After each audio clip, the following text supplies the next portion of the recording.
Hello नमस्कार ब्लाम। आप सभी प्यारे बच्चों का सैलिस क्लासेज में हार्दिक स्वागत एवं अभिनंदन है।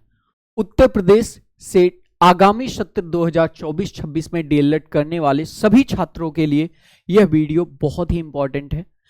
पहली बार यूपी डीएलएड के इतिहास में ऐसा हो रहा है कि दूसरे राज्यों के छात्रों के लिए भी यह वेबसाइट ओपन कर दी गई है, यानी आप किसी भी राज्य के हैं तो उत्तर प्रदेश से डीएलएड कर सकते हैं, लेकिन इसके साथ कुछ टर्म्स एंड कंडीशंस अप्लाई हो रही हैं। साथ ही साथ अगर आप भी यूपी डीएलएड करना चाहते हैं, फॉर्म फिल करने जा रहे हैं, तो ये वीडियो आपके लिए बहुत ही ज्यादा इंपॉर्टेंट है। यूपी डीएलएड से संबंधित किसी भी जानकारी के लिए इस चैनल को सब्सक्राइब जरूर कर लीजिएगा। तो बात करें आगामी सत्र यूपी डीएलएड की, तो इसका आवेदन जो है 18 सितंबर से प्रारंभ हो रहा है। आवेदन की अंतिम तिथि 9 अक्टूबर है, यानी आप उत्तर प्रदेश से डीएलएड का फॉर्म इतने डेट में भर सकते हैं। उत्तर प्रदेश में डीएलएड 12th बेस पर नहीं होता है, यहां पर 10th प्लस 12th और प्लस ग्रेजुएशन, ठीक है, प्लस ग्रेजुएशन यहां पे होना कंपलसरी ही है, ठीक है।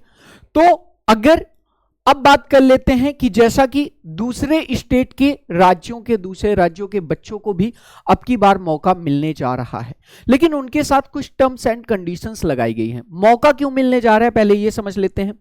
अगर मैं बात करूं तो उत्तर प्रदेश में 2,33,750 कुल सीटें हैं और इन सीटों के सापेक्ष पिछली बार 1,60,000 ही एडमिशंस हुए थे, तो लगभग 70,000 सीटें खाली गई थी।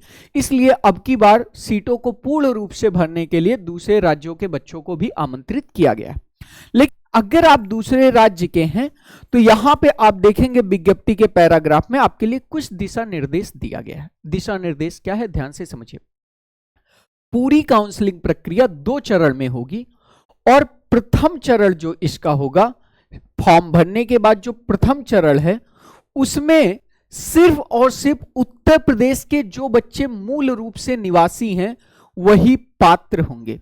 यानी प्रथम चरण की काउंसलिंग में अगर आप दूसरे राज्य के हैं तो आपको काउंसलिंग नहीं करवाना है, फॉर्म आप डाल सकते हैं। प्रथम चरण के बाद अगर सीटें बचती हैं तो ऐसे समय में आपको उत्तर प्रदेश के साथ दूसरे राज्य के बच्चों को भी उन सीटों पर काउंसलिंग कराने का मौका दिया जाएगा। यानी आपकी जो काउंसलिंग होगी ना वह द्वितीय चरण में होगी। उत्तर प्रदेश के जो बच्चे हैं उनका निवास प्रमाण पत्र कंपलसरी है, लेकिन जो दूसरे राज्य के बच्चे हैं उनका वहां के अधिकारी द्वारा बनाया गया निवास प्रमाण पत्र कंपलसरी होगा, ठीक है। अब ये प्रथम चरण और द्वितीय चरण है क्या, मैं आपको समझा देता हूं। इससे पहले एक बात हमेशा याद रखिए कि अगर आप उत्तर प्रदेश से अब की बार डीएलएड का फॉर्म भर रहे हैं, काउंसलिंग कुछ भी करवा रहे हैं, तो आपके पास ये दोनों नंबर हमेशा सेव होने चाहिए। आपको फॉर्म भरवाने के लिए कहीं नहीं जाना है, आपको काउंसलिंग करवाने के लिए कहीं नहीं जाना, आपको कॉलेज चूज करने के लिए कहीं नहीं जाना है। सैलिस क्लासेज की जो साइबर की टीम है वो आपका सारा काम घर बैठे यहीं से कर देगी। अब थोड़ा सा बात कर लेते हैं कि प्रथम और द्वितीय चरण है क्या और किस तरीके से अगर आप दूसरे स्टेट के हैं तो इसमें आपको प्रथम और द्वितीय चरण में मौका मिलेगा। तो ध्यान से मेरी बात को समझिएगा। उत्तर प्रदेश में अगर कुल सीटों की मैं बात कर लूं तो कुल सीटें हैं 2,33,750। तो प्रथम चरण में लगभग पिछली बार जो हुआ था 2,40,000 लोगों को काउंसलिंग करने का मौका मिलता है। प्रथम चरण में जो स्टेट रैंक बनती है उसके अकॉर्डिंग 2,40,000 बच्चों को काउंसलिंग का मौका मिलता है, जिसमें यह उम्मीद की जाती है कि यह सीटें फिलअप होंगी, लेकिन कभी होती नहीं है, आधी सीटें भी नहीं होती हैं। तो यह प्रथम चरण में आएंगे। अब प्रथम चरण जब यह खत्म हो जाएगा तब स्टार्ट होगा द्वितीय चरण। इसमें सिर्फ और सिर्फ यूपी के बच्चे पार्ट लेंगे।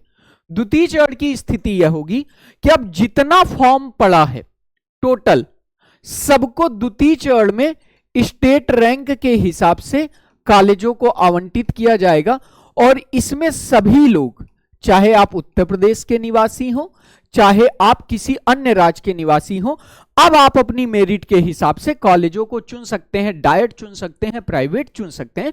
तो ये चीज है प्रथम चरण और द्वितीय चरण, ठीक है। और साथ ही साथ आपको इससे रिलेटेड जितनी भी जानकारियां हैं वो हम आपको प्रोवाइड करते रहेंगे। किसी भी स्कैमर के थ्रू, किसी भी ये कह सकते हैं कि अटैचर के थ्रू आपको एडमिशन कराने से शुरू में बचना है। अन्यथा आपको मैं बता दूं कि 10,200 रुपए फीस है डाइट की, तो यहां तो कोई दिक्कत नहीं होती है। असली समस्या कहां होती है? असली समस्या ये होती है कि जो प्राइवेट कॉलेज होते हैं, प्राइवेट कॉलेज की फीस होती है 82,000 पूरे साल की, यानी जो आपके 2 वर्ष के 4 सेमेस्टर की फीस होती है ना, वह 82,000 होती है। लेकिन यहाँ पे यह नियत फीस नहीं है। आपसे 50,000 भी ले सकते हैं, 60,000 भी ले सकते हैं, आपसे प्रैक्टिकल TLM टीचिंग के नाम पे, ठीक है, 1.25 लाख रुपए तक भी ले लेते हैं। तो किसी भी अटैचर वगैरह के थ्रू एडमिशन के आपको स्कैम से बचना है, अन्यथा की स्थिति में आप यहाँ तक भी जा सकते हैं। तो आपको कुछ नहीं करना, आपको सेलिस क्लासेज का ये नंबर सेव रखना है। फॉर्म भरवाने से लेके काउंसलिंग तक की प्रक्रिया हम करवाएंगे, कॉलेज चूज करने में भी मदद करेंगे, और साथ ही साथ जितनी भी जानकारियां इससे आती रहेंगी उसको हम अपडेट देते रहेंगे। तो हमारे साथ जुड़े रहिए, सेलिस क्लासेज को सब्सक्राइब कर लीजिए। साथ ही साथ कोई भी इंफॉर्मेशन हो तो आप इन दिए गए नंबर्स पे व्हाट्सअप करके, कॉल करके ले सकते हैं। Thank you, bye bye, take care.